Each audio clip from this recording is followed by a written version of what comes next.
I am Norris, a 32-year-old mechanic at Johnson Auto in Portland.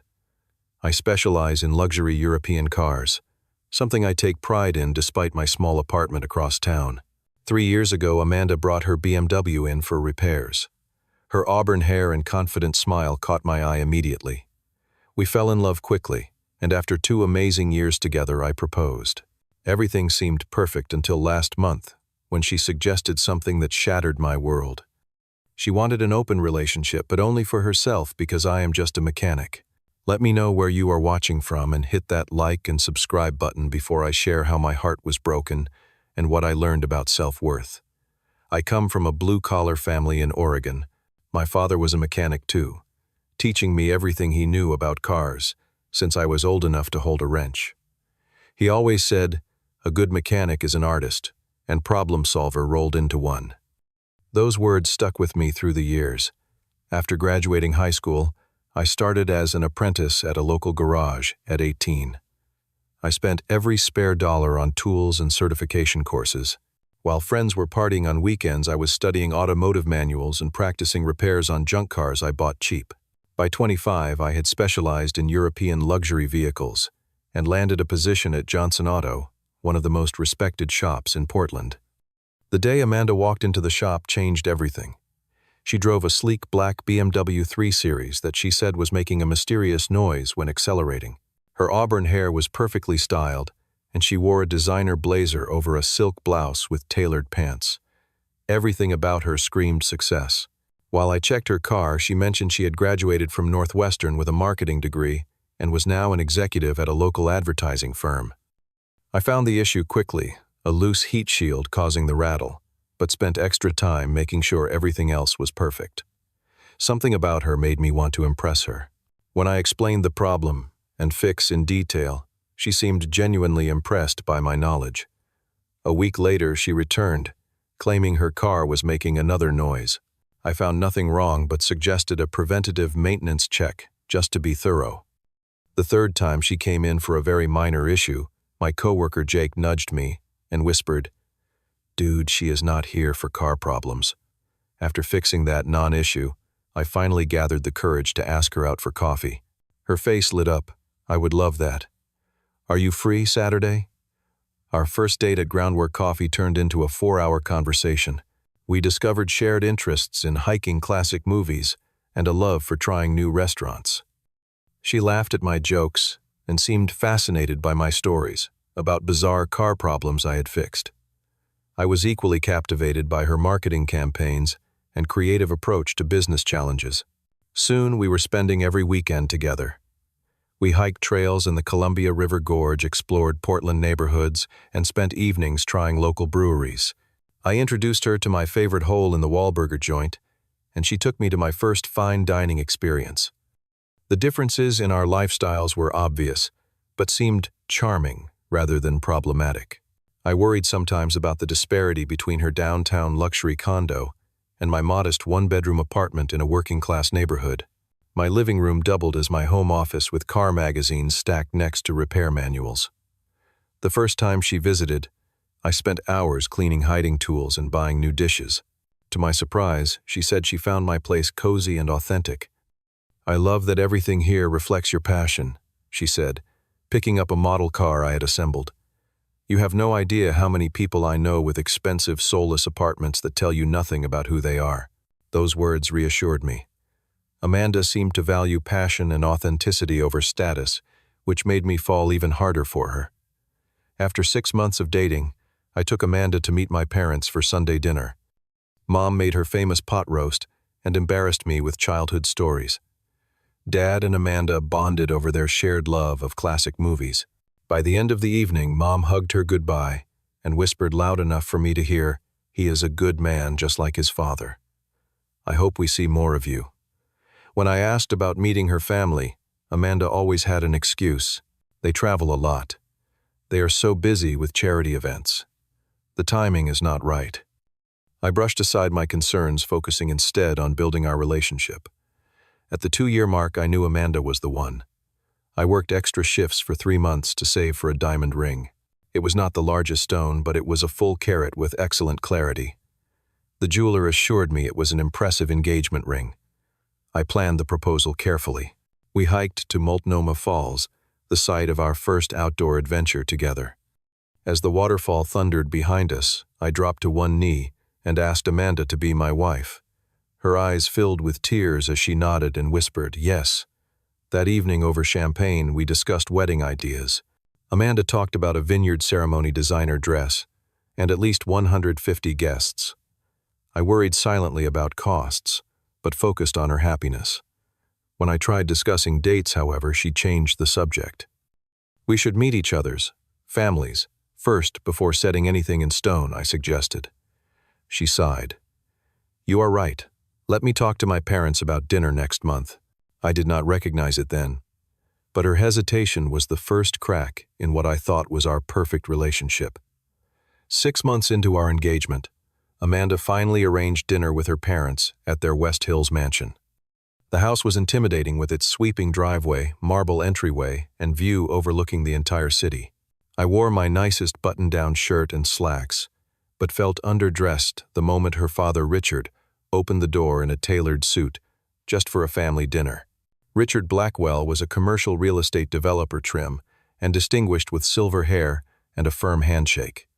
His wife Barbara, a former corporate attorney, greeted me with a practiced smile that never reached her eyes. The house was filled with original artwork and furniture that looked too expensive to actually sit on. During dinner, Richard interrogated me about my career. "So Norris, Amanda tells us you work on cars. Is that something you plan to do long-term, or do you have other career goals?" His tone made it clear that being a mechanic was something to move on from, not a respectable profession. I explained my specialization in European luxury vehicles and my certification process. Richard nodded with polite disinterest. "Have you ever considered going back to school? Perhaps business or engineering? A young man should have ambitions beyond turning wrenches." Barbara chimed in before I could respond. "A proper degree would open so many doors for you. Andrew's son just finished his MBA and immediately landed a 6-figure position." I looked to Amanda, hoping she would defend me. Instead, she offered a week. "He is actually quite good at what he does. He fixes cars that other mechanics cannot figure out." The rest of the evening continued in this vein, with subtle and not-so-subtle suggestions that I was not good enough for their daughter. The relief I felt leaving their house was overwhelming. In the car, I asked Amanda, "Does it bother you that I am a mechanic?" She squeezed my hand. "Of course not. Ignore my parents. They are just old-fashioned." I wanted to believe her, but doubt had taken root. Over the next few weeks, Amanda began mentioning work events that she needed to attend alone. Just boring corporate things, she would say. "You would hate them." At first, it was once a month, then weekly. I noticed her buying new outfits for these events and spending more time on her appearance. When I asked about joining her, she would find reasons why it would not work. Too industry-specific. Limited guest list. Client confidentiality. 3 months after meeting her parents, I decided to surprise Amanda with lunch at her office. I had the day off and knew she had been working hard on a new campaign. I dressed in my cleanest jeans and a new button-down shirt, stopping to pick up her favorite sushi on the way. The receptionist at her sleek downtown office building looked me up and down with barely concealed disdain. When Amanda came into the lobby, her expression shifted from surprise to something that looked uncomfortably like embarrassment. Behind her, a woman in a designer dress whispered just loud enough for me to hear, "Is that your mechanic, fiancé? I thought you were joking about that." Amanda quickly suggested we eat at the park across the street rather than the office break room she had mentioned in previous conversations. During lunch, she seemed distracted, checking her phone frequently. Later, when I mentioned the comment I had overheard, Amanda sighed. "Taylor is just a snob. But maybe next time you visit the office, you could dress a bit differently. First impressions matter in my industry." Her words stung. I had worn what I thought was my nice outfit. What is wrong with how I dress? Nothing. Just maybe something more business casual, less working class. That night, I looked at my closet with new eyes, seeing how everything I owned marked me as different from Amanda's world. The next day, I used our shared credit card to buy new clothes I could not really afford. Over the following weeks, Amanda began canceling our wedding planning appointments for work commitments. The venue visit, the menu tasting, the photographer meeting all postponed indefinitely. When I expressed concern, she accused me of not understanding the pressures of her job. Doubts grew when I drove past her office one evening to see if she wanted to grab dinner after her late meeting.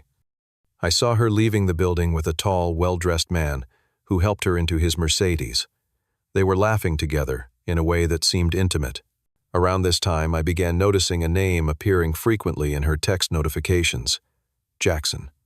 When I asked, Amanda explained he was a new client she was working closely with on a major campaign. He is a vice president at Technova, and landing this account could mean a promotion for me, she explained. That is why I have been working so late. I wanted to trust her, but things were not adding up. Amanda was working late more frequently, yet our credit card showed charges at expensive restaurants on nights she claimed to be at the office. She became critical of my friends, suggesting they were too crude or unsophisticated. My hobbies were suddenly immature. Even my apartment, which she had once called cozy and authentic, was now described as cramped and disorganized. Each criticism felt like a paper cut small but painful, and they were accumulating rapidly. I tried to accommodate her changing expectations, buying new clothes, adjusting my language around her friends, even considering moving to a more expensive apartment we could not really afford. No matter what I did, it never seemed enough. The engaged man looking back at me in the mirror was becoming a stranger, one who doubted his own worth and value. The final straw came one Friday evening after Amanda had been particularly distant all week. She poured herself a large glass of wine and asked to have a serious conversation. "I need to talk to you about something important," Amanda said, swirling her wine nervously. I sat across from her at our kitchen table, a sense of dread building in my chest. "Sure, what is up?" She took a deep breath. "I have been doing a lot of thinking about us, about our future together. I love you, Norris, but I am worried we might be rushing into marriage without exploring all of our options." "What options?" I asked, confusion evident in my voice. She avoided my eyes. "I think we should consider having an open relationship before we get married, to make sure we are not missing out on anything." The words hit me like a physical blow. Open relationship. "You want to see other people?" Amanda fidgeted with her engagement ring. "Not exactly. I mean, I think I should have the freedom to see other people." My mind struggled to process her words. "What do you mean you should? What about me?" She sighed impatiently. "Be realistic, Norris. You do not exactly move in circles where you will meet other women like me. I am used to dating successful men, doctors, executives. I love you, but sometimes I feel like I am settling for just a mechanic." The condescension in her voice, when she said just a mechanic, made me flinch. All this time she had been ashamed of me, of what I did for a living. "Are you already seeing someone else?" I asked, though I already knew the answer. Amanda did not confirm or deny, instead saying, "I have connections and opportunities that come from being with people in my professional circle." "You mean Jackson?" I said flatly. Her eyes widened slightly. "How did you know about Jackson?" "I am a mechanic, Amanda, not an idiot. You have been working late with him for months. Your texts light up when he messages. I saw you getting into his car." She had the decency to look slightly guilty, but quickly shifted to defensiveness. "Jackson understands the world I come from, in a way you never could. He knows the right people goes to the right places. My friends and family expect me to be with someone who matches my social standing." Each word was like a knife. "So you have already been cheating on me." "I would not call it cheating," she said coldly. "I have just been exploring my options." While wearing my ring, I said, my voice barely above a whisper. She rolled her eyes. "Do not be so conventional, Norris. These things are not black and white." I stood up abruptly and walked to our bedroom, pulling out a duffel bag and beginning to pack some clothes. Amanda followed me, her tone shifting from justification to panic. "What are you doing?" I could not even look at her. "I am going to stay with Ryan for a few days. I need to think." "You are overreacting," she insisted. "I am just being honest about what I need. Most men would appreciate that." I zipped the bag closed. "Would Jackson appreciate you being honest about needing other men if you were engaged to him?" "That is different," she snapped. No, it is not, I replied finally, meeting her eyes. It is exactly the same, and that tells me everything I need to know. I left that night with Amanda calling after me, alternating between apologies and accusations that I was being close-minded. The next few days were a blur of emotional turmoil. I crashed on Ryan's couch, unable to eat or sleep properly, questioning everything about our relationship. Had she ever really loved me, or had I just been convenient? Was there something fundamentally wrong with being a mechanic? Amanda texted constantly, her messages swinging wildly between apologies, justifications, and manipulative guilt. Trips. I could not bring myself to respond. A week after I left, scrolling mindlessly through social media, trying to distract myself, I saw a photo that stopped me cold. Amanda at a charity gala, looking stunning in an evening gown, her arm linked with a tall man in a tuxedo. The caption identified him as Jackson Edwards, Vice President of Marketing at Technova. The date on the post showed it was from 2 months ago, long before our conversation about an open relationship. I confronted Amanda the next day meeting at a neutral coffee shop. I showed her the photo and she did not even try to deny it. Yes, I have been seeing Jackson, she admitted. But I chose you for stability, Norris. Jackson is exciting, but you are dependable. Is it so wrong to want both? The revelation that I was her safe option, while she wanted to continue seeing exciting men, was the final blow. In that moment I saw clearly what I had been blind to before. I was not her partner, I was her backup plan. So I am good enough to marry to be faithful to you to build a life with, but you get to keep seeing other men because I am just a mechanic, I said, my voice steady, despite the storm inside me. You are twisting my words, she protested weakly. I think for the first time I am seeing them clearly, I replied, standing to leave. I deserve better than this. We are done. After walking away from Amanda at that coffee shop, I fell into a week of depression. I called in sick to work, ignored calls from friends, and questioned every decision that had led me to this point. Had my career choice cost me the woman I loved? Was being a mechanic something to be ashamed of? One morning, staring at my certification diplomas hanging on my apartment wall, clarity finally came. I remembered the pride my father took in his work, how he had taught me that craftsmanship and integrity mattered more than status. I thought of all the complex problems I had solved that had stumped other mechanics, the customers who trusted me with vehicles worth more than my annual salary. I am not just a mechanic, I said aloud to my empty apartment. I am a skilled professional who solves problems others cannot. That afternoon I went to the apartment Amanda and I had shared while she was at work. I packed all my belongings efficiently, leaving her stuff untouched. On the kitchen table I left my key and the engagement ring, with a note that said simply, I know my worth. My phone exploded with notifications that evening, Amanda panicking at finding half the apartment empty. I blocked her number and all social media connections. It was painful but necessary, like resetting a broken bone. The following weeks were about rebuilding. I threw myself into work, finding solace in the logical problems of engines and electrical systems. I started seeing a therapist using the money I had been saving for our honeymoon. I reconnected with friends I had neglected while trying to fit into Amanda's world. Then came an unexpected opportunity. Stanley Hoffman, owner of European Exotic Motors, a boutique repair shop specializing in high-end vehicles, was looking to retire. He had heard about my work from several clients and wanted to discuss selling me his business. I did not have enough saved for such a purchase, but I did have the wedding fund that would never be used. It was enough for a down payment, with Stanley agreeing to finance the rest based on my reputation alone.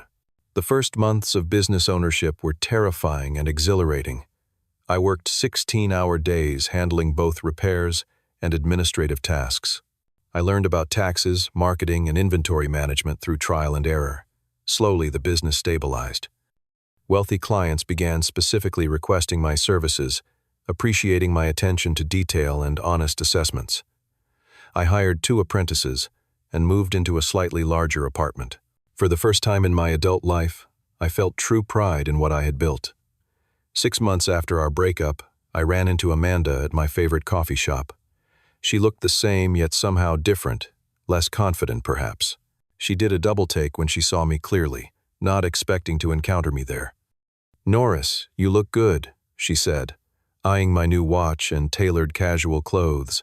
Benefits of a business, finally turning a profit. "Thanks. How have you been?" I asked politely, feeling surprisingly little at seeing her again. "Good. Busy with work." She hesitated. "I heard you bought Stanley's shop.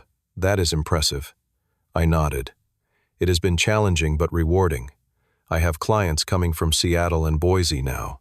Her expression shifted to something wistful. "Things did not work out with Jackson. He took a job in Chicago." I was meant to feel something at this news, I realized. Vindication, satisfaction. Instead, I felt nothing but mild sympathy for her. "I am sorry to hear that," I said sincerely. Amanda touched my arm lightly. "Maybe we could get coffee sometime, catch up properly." Looking at her, I saw clearly what I had missed before. The subtle calculation in her eyes, the way she was reassessing my value now that I had a successful business. "I think we are better as a closed chapter," I said gently. "I have learned a lot about myself, including that I deserve someone who appreciates me for who I am, not what I could become or what I can provide." Her face fell slightly, but she nodded. "I understand. Take care, Norris." As she walked away, I felt the last weight lift from my shoulders. 2 weeks later, I met Julia, an elementary school teacher who brought in her vintage Volkswagen Beetle for restoration. On our first date, she asked endless questions about my work, genuinely fascinated by the technical aspects most people glazed over. When I showed her my shop, she said words I will never forget. "You are an artist, Norris. What you do requires intelligence, precision, and creativity. Anyone who cannot see that is missing something amazing." The journey from Amanda's rejection to finding my self-worth was painful but necessary. I learned that our value is not determined by others' perceptions or societal status, but by our character skills and how we treat others. Today, I proudly introduce myself as Norris Bennett, master mechanic and business owner. No justs or apologies needed. Have you ever had someone make you feel less than because of your job or passion? How did you stand up for your worth? I would love to hear your stories in the comments below. If this resonated with you, please hit that like button and subscribe to hear more stories of overcoming life's challenges. Share this with someone who might need a reminder of their own worth. Thank you for listening to my journey. And remember, never let anyone else define your value in this world.